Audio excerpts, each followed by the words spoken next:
Who knew there was so much information online about how to apply decals to something that you've painted? In this case, a sewing machine. I'm going to show you the best way I have found to apply the decals to a painted surface like this, and then more importantly, make sure that they stick. If you're ready for some tips and tricks, keep watching and I'll show you everything I've learned.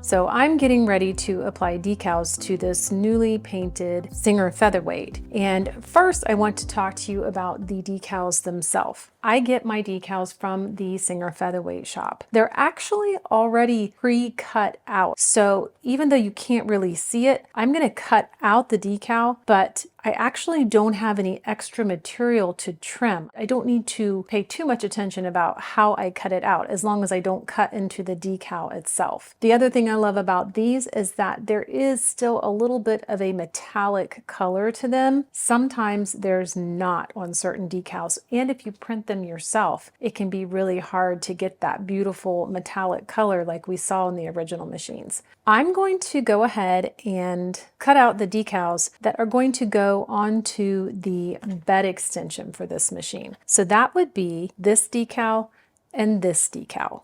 The biggest thing I want to be careful of is to not actually cut into the decal itself. Now, make sure your hands are clean as you do this. You don't want to get anything oily or greasy on your decals, but I have found that it's really okay to touch them with your fingers as long as you're not like rubbing on them really hard. So here is the first decal that I've cut out.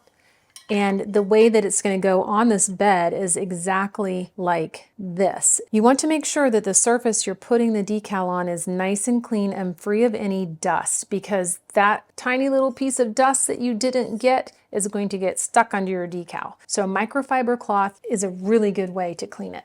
So just go over the surface, make sure that there isn't anything that shouldn't be there. Now my surface is clean. All these parts that are getting decals are going back to my painter for a final clear coat. And when I was rubbing this with the microfiber towel, a piece of dust made a little bit of mark in the first coat of clear, which I don't know if you can see it. It's like right through there.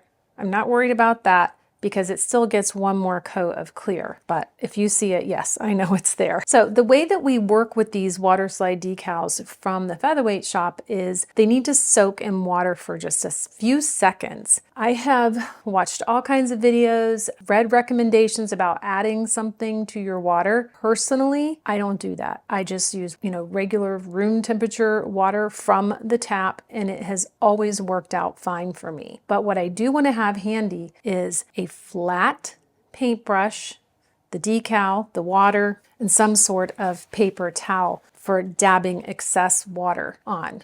So I have my decal, it's trimmed. I'm going to plop it in the water here, and it's going to curl up. When it starts to relax back down, that's when I know that it's ready. And it's okay to encourage it a little bit, but it doesn't really take that much time in the water. And if you leave it too long, it'll start to float off of the paper, which is okay. It's just you really don't want your decal to start bending and folding on you. Now, I already know exactly where I want my decal to go, and I'm going to add a little bit of water right where I want it. Then I'm just going to gently, ever so gently, coax the decal off the paper with my finger. They do tear very easy. And yes, I have torn more than one. But do you see, I'm not getting it in perfect position yet. That's okay. There's a little bit of water under this decal that's going to help it slide. And if you feel like you need a little more water, go ahead and add it. And then it just takes the gentlest touch to actually slide it into position. And I'm just being so careful now.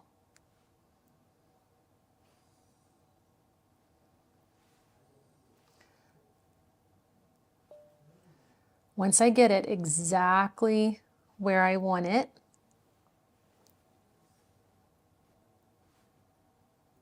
I'm going to change the angle for you. Here we go. So this is almost exactly where I want it.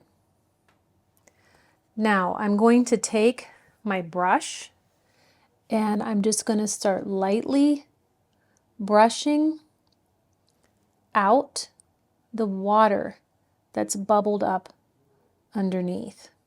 And then wipe that extra water off my brush. And I'm not putting a lot of pressure. If I push too hard, I would push the decal or even rip it. So I don't want to do that. But I'm working the water that is under the decal out. And I can still see a little bit of water's trapped up under this part. I can see it move when I rub the brush over it. Now I'm just going to check, make sure I'm 100% happy with the placement. It looks straight, and I'm just going to keep pulling out any water or wrinkles gently, gently.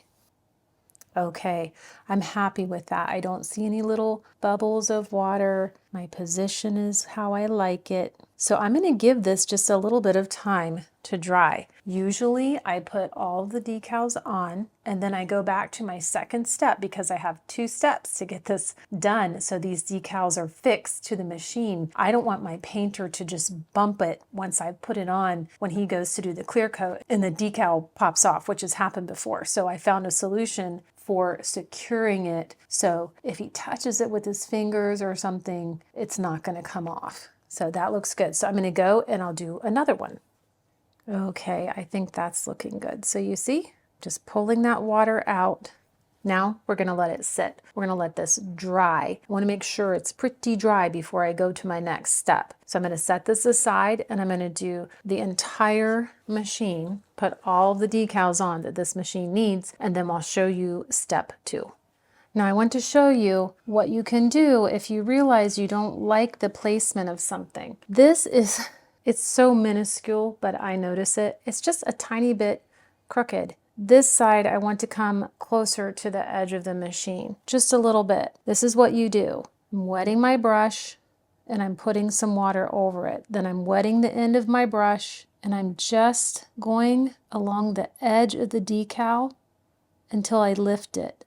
And I'm carefully sliding my wet brush under the edge till I lift the portion that I want to move. Now I can fix that positioning to get it more in line. So once it's on, it's not on forever, which is why really you should clear coat over these decals. You could fuss with these for a long time. I mean, perfection is our goal, right? But listen, nothing's ever perfect. So once I'm sure that I have it more, centered, now I can chase all that water out. So don't panic if you put something on and you come back a few minutes later and you look at it and you're like, ooh, I don't like that. You can carefully fix it. You do run the risk of ripping the decal when you do that. So I would say if you've never done it before, it's not fun to spend the extra money, but it may make sense to purchase an extra set in case you have an oops moment. So you have something that you can use if you do tear one. So there we go. Okay, I'm going to keep going, but I wanted to show you how I would fix something if I realized a little bit later it wasn't perfect. This is step 2, and I will link this in the description box below. It is a decal setting solution and it works. You have to be careful with it though, because the idea is that it sort of melts these decals down a little bit and they settle into the tiny little microscopic parts of the paint that we can't see, and it makes it harder for them to come off. So when this goes back to my painter with step 2 here, he can gently sand. He sands this portion, he doesn't have to worry. But here he can still gently scuff with a very fine high grit paper and the decals won't budge and they'll look beautiful with the clear coat over them. So what I do with this is really simple, and there's just a couple things you have to watch out for. So I'm going to open this up, set it somewhere where I'm not going to spill it. I'm going to take my brush, and you should have a fairly dry brush when you start, so not water in it. And I'm going to dip it within the Solvaset solution. And now I'm going to lightly coat the decal.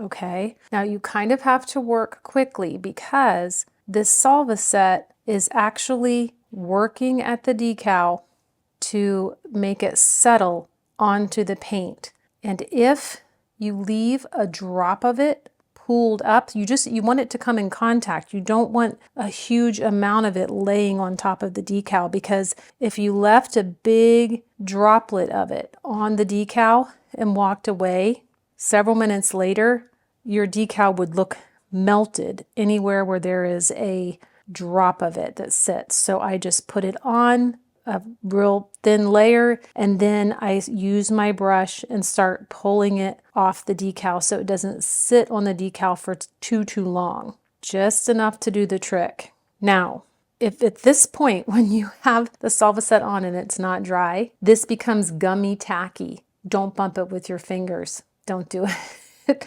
You'll have to replace the decal. If you decide you need to remove a decal because something happened, you can remove it. And I am speaking from my experience with this particular automotive paint that's used. The way that you remove a decal that you already use Solvaset is with more Solvaset, basically. You just get it on a rag and start rubbing, and you will be able to break it up and get it off. But hopefully you don't have to do that. So there you see, I've put the Solvaset on. You can't see any droplets of it anywhere, which is good. It just came in contact long enough to start working, and then I took the extra off. So that's what I'm going to do on every decal after they've dried from the water, the first application. Very good, that's it. So now these are set. They're not on here permanently. This is not a solution for skipping a clear coat over the decals. Even using the solvent set isn't going to keep your decals on your machine permanently. The only way to permanently affix them to your machine or whatever you're putting decals on is to clear coat over it. The end, that's it. So I'm going to do the rest of the machine here, and then we'll wrap this up.